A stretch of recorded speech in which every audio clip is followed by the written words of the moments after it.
At 2 a.m., when the world was silent and the sky outside his window looked like a sheet of still ink, Aaron Hale stared at his buzzing phone with a pulse of dread. He had been pulled awake from one of the few precious hours of sleep he ever managed. The message on his screen wasn't meant for him, he knew it instantly. A single sentence. A location. And the words, "Please, come." I don't know who else to call. It wasn't his name. Wasn't his number they meant to reach? But something about the trembling desperation typed between the letters made the exhausted single dad swing his legs off the bed, whisper an apology to his sleeping 5-year-old son, and grab his jacket. Common sense told him to ignore it. His heart told him someone out there was alone, terrified, and hanging by a thread. And sometimes, Aaron had learned, that was all it took to ruin or save a life. If you believe in kindness, second chances, and helping strangers when no one else will, please like, comment, share, and subscribe to Kindness Chronicles. Your support helps us reach more hearts. The city at dawn looked washed out and fragile, the early sun still hidden behind drifting pale clouds. Aaron's rusted pickup rattled across the quiet streets as he drove toward the address sent to him, an unfamiliar neighborhood, far from the construction zones and repair shops he usually worked late into. The farther he went, the cleaner the roads became, the more polished the buildings looked, the wider the gates turned. The final address led him to a private hilltop mansion overlooking the waking city like a silent guardian. He parked outside the iron gate, half expecting security to stop him. But the gate stood open just enough for a single person to slip through. Aaron hesitated, breathing mist into the cold morning air, then stepped inside. The garden was immaculate, trimmed hedges catching the first glints of daylight, fountains still and silent. For a moment, he wondered if this was a prank, if he had been foolish to leave his son alone for a stranger's mistake. Then he saw her. A young woman sat on the front steps of the mansion, knees drawn to her chest, long dark hair falling like a curtain over her arms. Her light blue dress was wrinkled and damp at the hem where dew had clung to it. She looked up when she heard his footsteps, eyes swollen from crying, face pale under the soft gray morning light. "You came," she whispered, barely more than breath. I didn't think anyone would." Aaron stopped at the bottom of the steps. I think you have the wrong number. I got a message. I don't know who you meant to call, but it brought me here." Her expression flickered, confusion, then embarrassment, then something like relief. "I must have typed it wrong," she said, voice breaking. "But thank you. Thank you for not ignoring it." Her name, he learned, was Soraya Ward.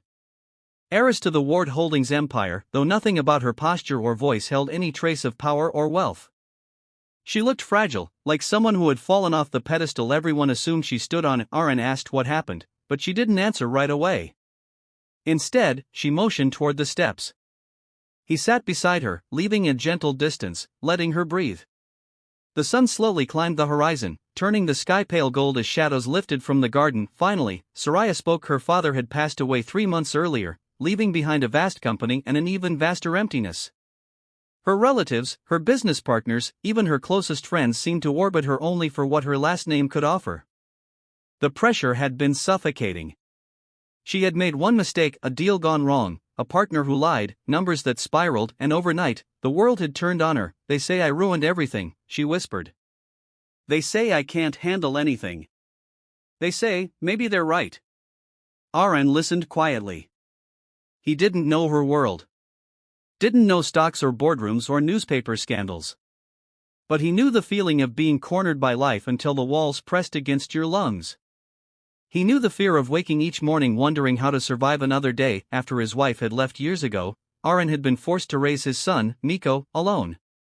Money was never enough. Time was even less.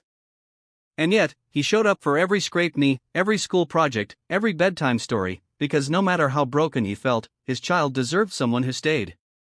He told Soraya this in a soft, steady voice. "Everyone struggles," he said, watching a breeze ripple through the garden flowers. "Even the people others think are strong. What matters is the next step. Not what people say about the last one." She looked at him, really looked, as if she hadn't expected kindness from someone who owed her nothing. But that was the thing about pain, it recognized sincerity instantly. It clung to it like a lifeline. When she stood, her legs trembled. Aaron reflexively held out a hand. She hesitated, but then placed her fingers gently into his. He steadied her, not tightly, just enough for her to feel she wasn't alone. "You must think I'm ridiculous," she said. "No," he replied. "I think you needed someone." "That's never ridiculous." Soraya asked if he could stay for a little longer, just until her breathing went back to normal. They walked slowly around the garden, sunlight gradually warming the stone paths. She talked about her father, how he was strict but loving, ambitious but protective. Aaron talked about Miko, how the little boy collected bottle caps and believed every stray cat in the city was his responsibility. Their worlds couldn't have been more different, yet somehow, their hearts spoke the same language. Hours passed. Morning brightened fully, turning the mansion into a glowing white structure rising above the city. When Aaron finally decided he should return home, Soraya's face fell, just a fraction, but enough for him to notice. "Thank you," she said quietly. "I don't know who else would have done what you did. Most people don't show up anymore." Aaron smiled, tired but warm. "You typed the wrong number. But maybe it was the right moment." He turned to leave, stepping back onto the stone pathway. But before he reached the gate, her voice called out, "Aaron, wait." He stopped. "Could I see you again?" she asked, voice trembling with sincerity, not entitlement. "Not as an heiress. Not as anyone important. Just someone who can breathe easier when you're around." The question stunned him. He wasn't the kind of man people like her kept in their orbit. He was a single dad who fixed engines and painted walls. She lived in a world where people wore tailored suits and traveled with security escorts, but the way she looked at him, grateful, hopeful, almost afraid, made him reconsider every boundary he had drawn around his own worth. He nodded slowly. "If it helps, I can be around." Soraya's smile was small but real, like sunlight finally touching a window long covered in dust. The days that followed brought unexpected shifts. Soraya visited Aaron's small apartment, sitting on the floor with Miko, helping him build toy cities out of cardboard. No reporters. No assistants. No polished perfection, just a woman rediscovering what it meant to live simply. She learned how to fix a squeaky door, how to laugh without rehearsing it, how to breathe without always planning the next crisis. Aaron, in turn, saw a side of himself he had buried beneath responsibility. Soraya made him feel seen as a father, yes, but also as a man with dreams he had long abandoned. Her presence softened the corners of his hardened routine, but not everything was smooth. One afternoon, when Soraya returned to her company's headquarters, she was met with hostility. Board members whispered behind her back. Articles resurfaced.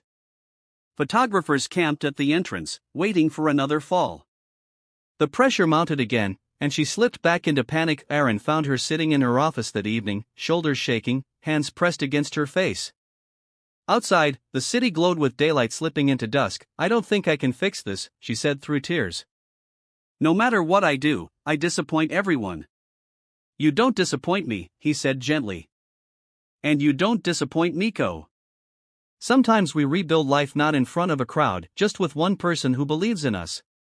Soraya leaned into his words, letting them steady her like solid ground beneath shaking feet. In the weeks that followed, she learned to confront her mistakes with clarity rather than fear. Aaron helped her craft plans, not with business jargon but with practical courage, honesty, transparency, accountability. And slowly, the world began to see that she wasn't an heiress collapsing under pressure, but a woman rising from a storm stronger than before. Her board eventually supported her new direction, and the partners who had doubted her apologized. But what mattered most wasn't the restored reputation, it was the restored heartbeat inside her. She had found strength, purpose, and someone who showed up when he had every reason not to. One bright Saturday afternoon, as birds settled on the balcony railings of the mansion, Soraya stood beside Aaron in her garden, the place where it all began. Miko played nearby with a kite made from spare fabric, running in circles under the blue sky. Soraya looked at Aaron with eyes soft and full, warmer than any sunlight she had stood under. "You saved me that morning," she said. "Not by fixing my life, but by reminding me I still had one." Aaron shook his head.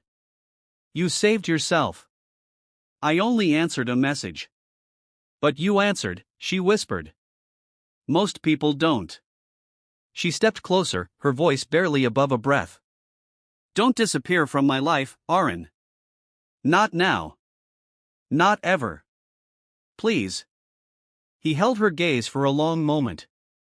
Then he placed his hand gently over her